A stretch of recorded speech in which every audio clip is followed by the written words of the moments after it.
कोल्हापुर मां लक्ष्मी के सुप्रसिद्ध मंदिर से सुशोभित, यहीं से 15 किलोमीटर दूर कनेरी गांव की पहाड़ियों पर बसा है पवित्र मठ सिद्धगिरी मठ। जितना धार्मिक महत्व, उतना ही पर्यटन के ख्याल से आकर्षण का केंद्र। इस आकर्षण का बड़ा कारण है यहाँ का चकित करता म्यूजियम। जातीय भेदभाव और धार्मिक रूढ़ियों को तोड़ने में मठ हमेशा अग्रणी भूमिका निभाता रहा है। स्वामी अदृश्य कार्ड सिद्धेश्वर जी के मठाधिपति बनते ही मठ की सक्रियता अचानक बढ़ गई।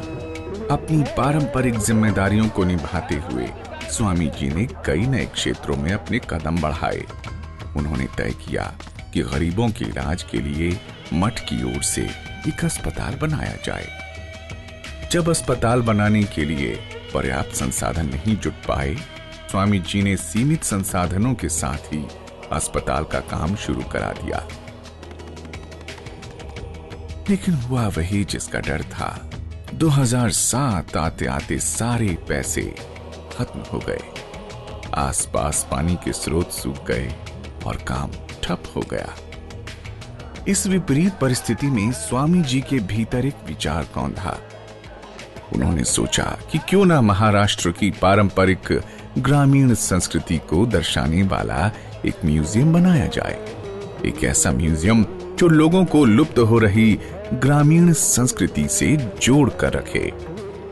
स्वामी जी इस म्यूजियम को इतना अद्भुत और सुंदर बनाना चाहते थे कि लोग इसे देखने के लिए खुशी खुशी टिकट खरीदने को तैयार हो जाएं। धीरे धीरे स्वामी जी की कल्पना आकार लेती गई।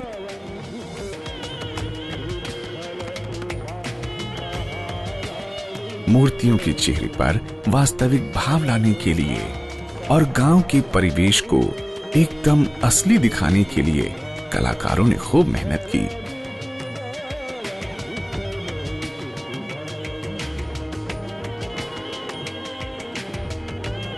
जब म्यूजियम बनकर तैयार हुआ तो लोगों ने उसे खूब पसंद किया। धीरे धीरे टिकट लेकर म्यूजियम देखने वालों की भीड़ मठ में उमड़ने लगी।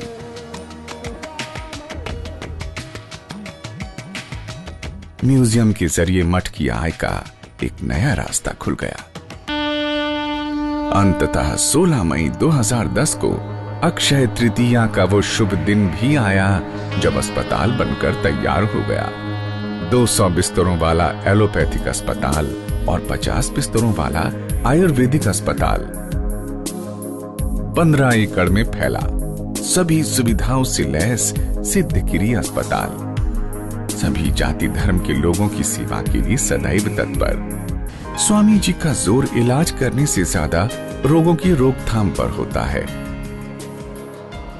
इसके लिए वे मठ की ओर से समय समय पर योग शिविर एवं खेल कूद प्रतियोगिताएं आयोजित करते हैं।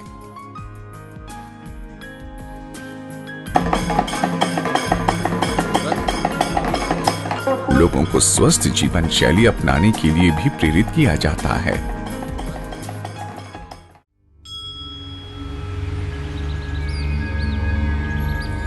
स्वास्थ्य की बात करें तो देशी गाय के योगदान को कैसे भुलाया जा सकता है। लेकिन विडंबना देखिए कि जिस देशी गाय को हम गौ माता कहकर पूजते हैं, उसी का आज घोर तिरस्कार हो रहा है। किसान देशी गौपालन छोड़ रहे हैं। बैलों का कोई उपयोग ही नहीं रह गया है। हालात इस हद तक बिगड़ गए हैं कि हिंदू बाहुल्य भारत में गौवंश का मांस बेचा जा रहा है। ऐसे में स्वामी जी का हृदय विह्वल होने लगा। लेकिन हालात का रोना रोने की बजाय उन्होंने परिस्थितियों में हस्तक्षेप करने की ठानी।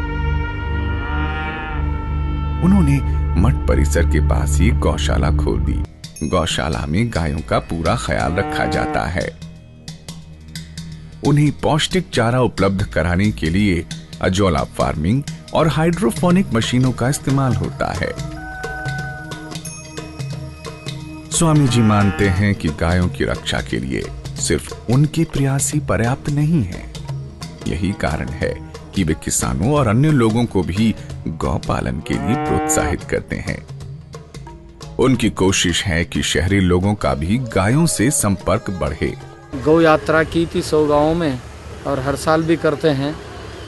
लोगों को यही समझाते हैं कि पंचगव्य का महत्व क्या है, यानी गाय का, देशी गाय का सामाजिक, आर्थिक और आरोग्य के बारे में क्या महत्व है, वो यदि हम एक बार समझाएंगे, लोग समझ लेंगे तो अपने घर में गाय पालना शुरू करेंगे। स्वामी जी ने सिद्धगिरी गौशाला को बड़ी कुशलता से कुटीर उद्योग में बदल दिया है।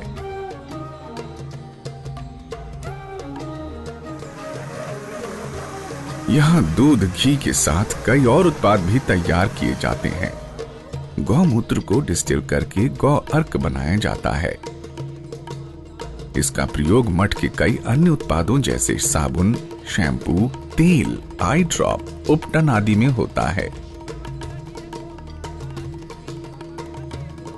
गौशाला परिसर में ही गुड़ बनाने का एक संयंत्र लगा है।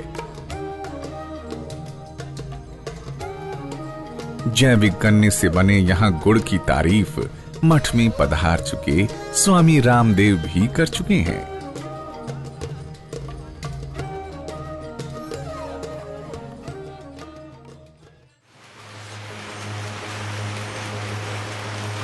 गौशाला से थोड़ी दूर कपड़ा बनाने की 40 मशीनें लगी हैं। इनसे बने उत्पाद लोग बहुत पसंद करते हैं।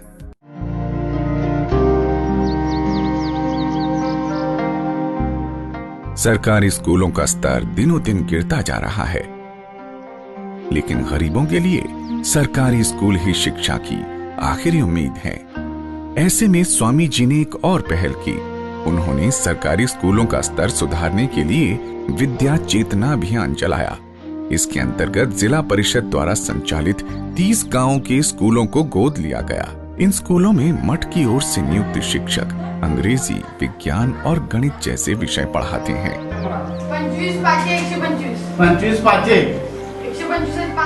स्कूल बंद होने पर शाम को मठ की ओर से अतिरिक्त क्लासेस लगाई जाती हैं। इसके लिए गांव की ही शिक्षित युवतियों को शिक्षक नियुक्त किया गया।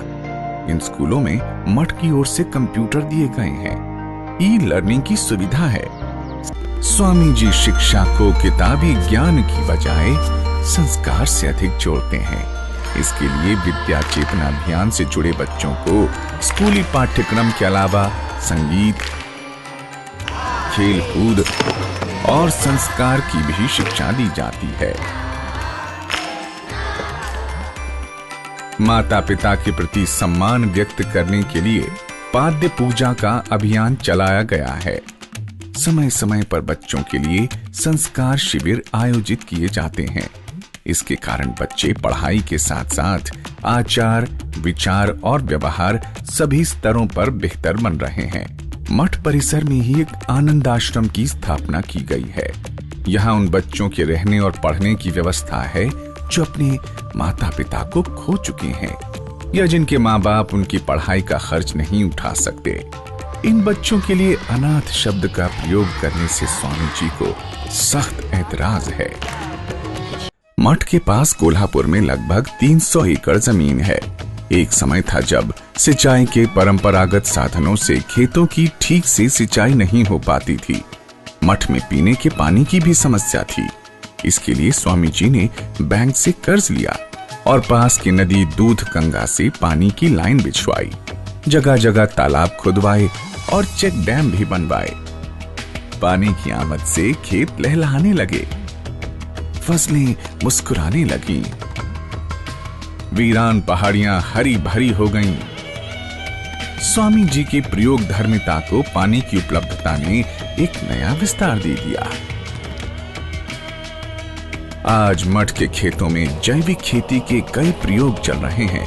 यहाँ रासायनिक खाद बिल्कुल इस्तेमाल नहीं होती। किसानों को जैविक खेती का प्रशिक्षण देने के लिए समय समय पर विशेषज्ञ बुलाए जाते हैं।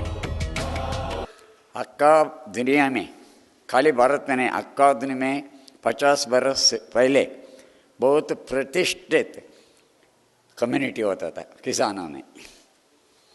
एक हिंदी में कहावत भी था, खेती उत्तम व्यापार मध्यम नौकरी अदम करके। वो दुर्दैव से बीता हुआ 50 बरस में ये उल्टा हो गया।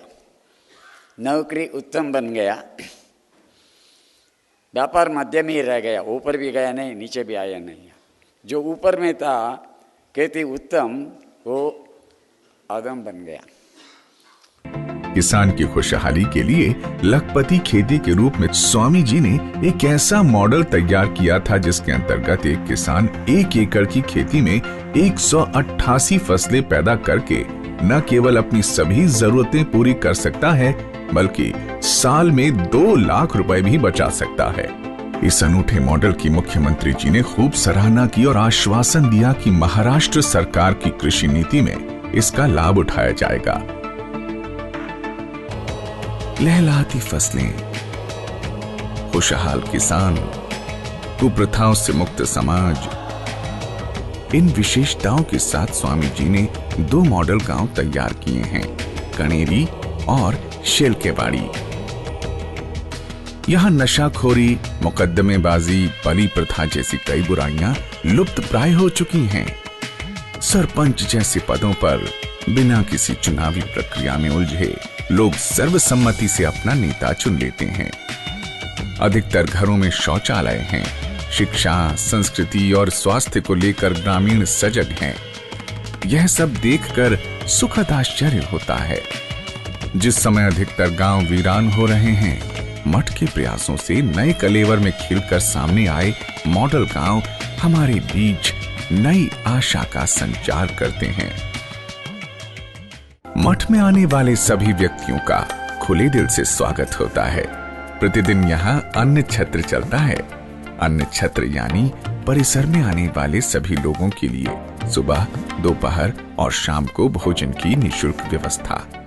यहाँ औसतन 3 से 4 हजार लोग प्रतिदिन भोजन करते हैं। वर्ष 2005 में जब महाराष्ट्र में भयंकर बाढ़ आई, उस समय मठ के प्रयासों के चलते बड़ी संख्या में लोगों को राहत मिली थी। भुज में आए भूकंप और नांदेड़ में आई बाढ़ में भी मठ ने बढ़ चढ़कर राहत कार्य किया।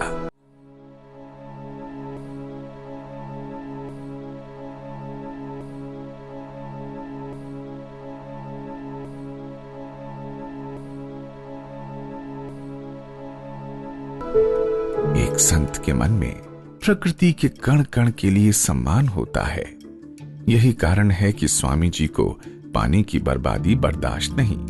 खेतों में पानी बचाने के लिए उन्होंने ड्रिप इरिगेशन की व्यवस्था की है।